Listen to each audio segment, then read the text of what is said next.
தமிழ் பேசும் அனைவருக்கும் வணக்கம். இப்போ வீடியோவில் பார்த்தீங்க அப்படின்னா ஆப்டோகப்ளர் சர்க்யூட் நம்ம எதுக்காக யூஸ் பண்ணுறோம் அதை பற்றி பார்த்துருப்போம். இந்த வீடியோவில் பார்த்தீங்க அப்படின்னா proximity sensor, okay, metal detector sensor பற்றி தான் பார்ப்போம். சரி வாங்க வீடியோக்குள்ளே போகலாம். இப்போ அந்த யூடியூப் சேனல் நீங்கள் ஃபஸ்ட் டைம் வாட்ச் பண்ணுறீங்க அப்படின்னா கீழே இருக்க ரெட் கலர் ஐக்கானை ப்ரெஸ் பண்ணி சப்ஸ்கிரைப் பண்ணிக்கங்க. கூடவே பக்கத்தில் இருக்க பெல் ஐக்கானை ப்ரெஸ் பண்ணி ஆல்னு கொடுத்துங்க. அப்போ தான் நம்ம யூடியூப் சேனலில் போடுற வீடியோஸ் உங்களுக்கு இமீடியட் நோட்டிஃபிகேஷன் வந்து அப்டேட் ஆகும். இப்போ ப்ராக்சிமிட்டி சென்சர் அப்படின்னா என்னென்னா, இப்போ ஒரு மெட்டல் டிடெக்டர், இப்போ வந்து டஸ்ட்பின், இப்போ வேஸ்ட் செக்ரிகேஷன் ப்ராஜெக்ட்லாம் இருக்குது அப்படின்னா நீங்கள் என்ன பண்ணுவீங்க, வேஸ்ட் வந்து நீங்கள் செக்ரிகேட் பண்ணணும். இப்போ வேஸ்ட்டு செக்ரிகேட் பண்ணுறப்போ டஸ்ட்பினில் என்ன இருக்கணும், வெறும் குப்பை மட்டும் தான் இருக்கணும். அந்த இடத்துல வந்து மெட்டல்ஸ் எதாவது கிடந்துச்சு அப்படின்னா என்ன பண்ணணும், மெட்டல்ஸ் வந்து தனியாக பிரித்து எடுக்கிறதுக்காக நம்ம வந்து ப்ராக்சிமிட்டி சென்சார் யூஸ் பண்ணலாம். இப்போ வந்து ஓப்பன் பண்ணலாம். இப்போ கோடிங்கில் வந்து பார்த்தீங்க அப்படின்னா ஆஸ் இன்க்ளூட் PIC.h, ஓகே, பிக்கான லைப்ரரி வந்து நான் இன்க்ளூட் பண்ணியிருக்கேன். அடுத்து கிறிஸ்டல் ஃப்ரீக்வன்சி ஃபார்மேட்ஸ் யூஸ் பண்ணியிருக்கேன். மெட்டல் டிடெக்டர் அப்படிங்கிறதுக்காக RB0 MD அப்படின்னு நான் போட்டிருக்கேன், வேறு எதுவும் கிடையாது. அடுத்து RS RWEN, அப்போ 3 பின்ன என்ன பண்ணியிருக்கேன், LCDக்காக நான் யூஸ் பண்ணியிருக்கேன். அடுத்து LCD கமாண்டுக்காக நான் வந்து தனியாக ஒரு ஃபங்க்ஷன் க்ரியேட் பண்ணியிருக்கேன். அதில் வந்து நம்ம 4 பிட் LCD யூஸ் பண்ண போகிறோம் அப்படிங்கிற டேட்டாஸ் வந்து 2 டைம் நான் போர்ட் D அப்படின்னு ரைட் பண்ணியிருக்கேன். அடுத்து LCD data function. LCD data ஃபங்க்ஷனில் வந்து பார்த்தீங்க அப்படின்னா எனக்கு வந்து வெல்கம், ஹாய், ஹவர் இது எல்லாத்தையும் என்ன பண்ணும், சிங்கிள் லெட்டர்ஸில் எடுத்து பிரிண்ட் பண்ணணும். அப்போ அதுக்காக என்ன பண்ணிருக்கேன், LCD டேட்டா ஃபங்க்ஷன் வந்து ரைட் பண்ணியிருக்கேன். அடுத்து LCD இன்ஸ்லைஸ் ஃபங்க்ஷன். LCD இன்ஸ்லைஸ் ஃபங்க்ஷன் நம்ம எதுக்காக யூஸ் பண்ணுறோம் அப்படின்னா வந்து 4 பிட் LCD இல்லை 8 பிட் LCD அப்படின்னு என்ன பண்ணோம், இன்ஸ்லைஸ் பண்ணோம். அப்போ அதுக்காக யூஸ் பண்ணுறது தான் LCD யூனிட், ஓகே. இதில் தான் என்ன பண்ணுறேன், 4 பிட் LCD தான் நான் வந்து யூஸ் பண்ண போகிறேன் அப்படின்னு நான் இன்ஸ்லைஸ் பண்ணியிருக்கேன். அடுத்து வந்து பார்த்திங்க அப்படின்னா LCD display function. LCD display function எதுக்காக அப்படின்னா ஒரு டேட்டாவை வந்து ஸ்ட்ரிங்காக ரிசீவ் பண்ணி அந்த ஸ்ட்ரிங்காக ரிசீவ் பண்ணதை என்ன பண்ணோம் அப்படின்னா 1 by 1 எடுத்து நான் என்ன பண்ணேன், பிரிண்ட் பண்ணோம். அப்போ அதுக்காக நான் யூஸ் பண்ணிக்கிறது தான் இந்த ஃபார் லூப்பு. அடுத்து வந்து பார்த்திங்க அப்படின்னா மெயின் ஃபங்க்ஷனில் நான் வந்து ஒரே ஒரு பின் வந்துட்டு இன்புட்டாக யூஸ் பண்ணிக்கிறேன். அப்போ அதனால் 0x01, B போர்ட்டில் வந்து 0x01. அடுத்து D போர்ட்டு வந்து நம்ம LCDக்காக யூஸ் பண்ணனால 0x00. அப்போ LCD எனிட் பண்ணிவிட்டு LCD டிஸ்பிளேயில் metal detector sensor interface PIC16F877A அப்படின்னு நான் போட்டிருக்கேன். அதுக்கப்புறம் பார்த்திங்க அப்படின்னா ஃபார் லூப் வச்சு என்ன பண்ணேன், 1 by 1 ஷிஃப்ட் பண்ணுறதுக்காக 0x18 அப்படிங்கிற கமாண்ட் வந்து நான் யூஸ் பண்ணியிருக்கேன்.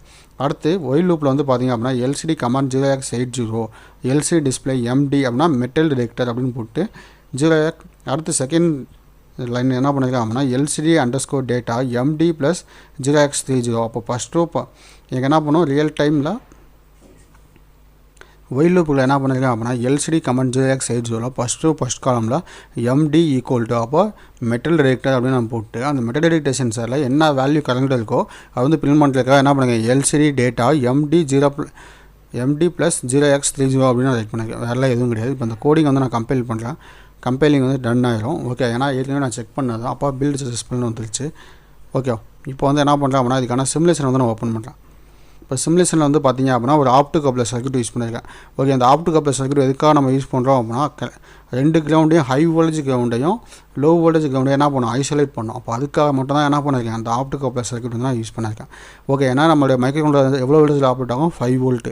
ஆனால் நம்ம யூஸ் பண்ணுற ப்ராக்சிமிட்டி சென்சார் எவ்வளோ வோல்டேஜில் இருக்காகும், 12 வோல்ட் ஆர் 24 வோல்ட்டில் கூட ப்ராக்சிமிட்டி சென்சார் இருக்குது. நம்ம என்ன பண்ணுவோம், 12 வோல்ட் ப்ராக்சிமிட்டி சென்சார் யூஸ் பண்ணுறோம். அப்போ 12 வோல்ட் வந்து டேரெக்டாக மைக்ரோகண்ட்ரோலர் இன்புட்டாக போச்சுன்னா என்ன ஆகும், மைக்ரோகண்ட்ரோலர் வந்து பஸ்ட் ஆகும், ஓகே. ஏன்னா மேக்ஸிமம் ஒரு இன்புட் வோல்டேஜ் நீங்கள் என்ன பண்ணலாம், 6 வோல்ட் வரைக்கும் 7 வோல்ட் வரைக்கும் நீங்கள் தரலாம். ஆனால் அதுக்கு மேலே என்ன பண்ண தரக்கூடாது. அப்படி தந்தீங்க அப்படின்னா மைக்ரோகண்ட்ரோலர் வந்து பஸ்ட் ஆகும். அப்போ அதுக்காக நம்ம என்ன பண்ணியிருக்கோம் அப்படின்னா 5 வோல்ட் மட்டும் இன்புட்டாக போகணும் அப்படிங்கிறதுக்காக ஆப்டோகப்ளர் சர்க்யூட் யூஸ் பண்ணியிருக்கேன். இப்போ ஆப்டோகப்ளர் சர்க்யூட்டில் பார்த்திங்க அப்படின்னா ஃபஸ்ட்டு பின் வந்து பார்த்திங்க அப்படின்னா LED கனெக்ட் பண்ணியிருப்பாங்க. உள்ளே பார்த்திங்க அப்படின்னா ஒரே ஒரு LED இருக்கும். அந்த LEDக்கு வந்து ஃபஸ்ட்டு பின்னில் நீங்கள் என்ன பண்ணிப்பீங்க, ஒரு 1 kilo ohm ரெசிஸ்டர் போட்டு அதை வந்து கனெக்ட் பண்ணிப்பேன். இப்போ வந்து நான் மெட்டல் டிடெக்டர் சென்சார் யூஸ் பண்ணுறேன். அப்போ என்ன பண்ணுவோம், அங்கே தான் 12 வோல்ட் வரும். அப்போ 12 வோல்ட் டேரெக்டாக LED போச்சுன்னா என்ன ஆகும், LED பஸ்ட் ஆகும். அப்போ அதுக்காக என்ன பண்ணுவோம், ஒரு 1 kilo ohm ரெசிஸ்டர் யூஸ் பண்ணி அந்த எப்போ அங்கேருந்து வோல்டேஜ் வருதோ அப்போ என்ன ஆகும், உள்ள இருக்க LED வந்து க்ளோ ஆகும். க்ளோ ஆச்சு அப்படின்னா அங்கே ஆப்போசிட்டில் இருக்க ஃபோட்டோ டிரான்சிஸ்டர் வந்து ஆக்டிவேட் ஆகும். இப்போ ஃபோட்டோ டிரான்சிஸ்டர் என்ன பண்ணுவோம், லைட் எனர்ஜியாக எலக்ட்ரிக்கல் எனர்ஜியாக கன்வெர்ட் பண்ணி அங்கேருந்து ஒர்க்கிங் ஆகும். அப்போ என்ன ஆகும், இன்ஷியலாக வந்து இங்கே வந்து பார்த்திங்கன்னா புல்லப்பில் வந்து ஒரு ரெசிஸ்டர் யூஸ் போட்டுருக்காங்க, 5 வோல்ட் கண்ட்ரோலுக்கு போய்கிட்டே இருக்கும். அப்போ என்ன ஆகும், சென்சார் வந்து டேட் ஆகாமல் இருக்கப்போ இன்ஷியலாக 5 வோல்ட் வந்து இருக்கும். எப்போ சென்சார் டேட் ஆகுதோ அப்போ எனக்கு என்ன ஆகும், 0 வோல்ட்னு மைக்ரோகண்ட்ரோலர் ரிசீவ் பண்ணிட்டு நமக்கு அதை தான் டிஸ்பிளே பண்ண போகுது, ஓகே. அப்போ நம்ம என்ன பண்ணலாம், if metal detector equal to 1 இருந்துச்சு அப்படின்னா எனக்கு என்ன பண்ணணும், எந்த ஒரு ஃபங்க்ஷன் பண்ண வேண்டாம். இல்லை 0 இருந்துச்சு அப்படின்னா எனக்கு வந்து மெட்டல் டிடெக்டர் ஆகிருக்கு அப்படின்னு டிஸ்பிளே பண்ணணும் அப்படின்னு நம்ம இன்டிமேட் பண்ணிக்கலாம். இப்போ இதுக்கான சிமுலேஷன் வந்து நான் ஆன் பண்ணுறேன்.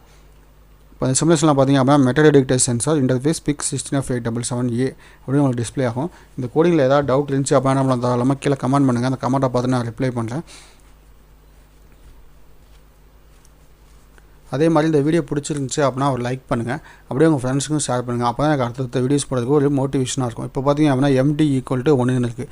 இப்போ நான் இந்த சுவிட்சை ப்ரெஸ் பண்ணுறேன் பாருங்க, 0ன்னு அப்டேட் ஆகும். ஏன்னா இங்கேருந்து என்ன ஆகுது, லைட் எனர்ஜி வந்து எலக்ட்ரிக்கல் எனர்ஜியாக கன்வெர்ட் பண்ணியிருக்கு. கன்வெர்ட் பண்ணிட்டு எனக்கு என்ன ஆகுது, அந்த கலெக்டர் பின்லேருந்து அவுட்புட் வந்து 0 வோல்ட் வருது. ஏன்னா நமக்கு எமிட்டர் பின்னில் என்ன வோல்டேஜ் கொடுத்துருக்கோமோ அதான் என்ன ஆகும், அவுட்புட்டாக வரும். அப்போ அந்த அவுட்புட் என்ன இருக்குது, 0 வோல்ட் வந்துருக்கு. அப்போ எனக்கு என்ன இருக்குது, கண்ட்ரோல் ரிசீவ் பண்ணி 0ன்னு பிரிண்ட் பண்ணியிருக்கு. இப்போ நான் என்ன பண்ணுறேன், ரிலீஸ் பண்ணுறேன். அப்போ 1 அப்டேட் ஆகுது. எகெயின் நான் ப்ரெஸ் பண்ணுறேன், 0 வோல்ட் அப்டேட் ஆகுது. ஓகே, இந்த கோடிங்கில் ஏதாவது டவுட் இருந்துச்சு அப்படின்னா நம்ம கீழே கமெண்ட் பண்ணுங்கள். அந்த கமெண்ட்டை பார்த்து நான் உங்களுக்கு ரிப்ளை பண்ணுறேன். Okay guys, thank you.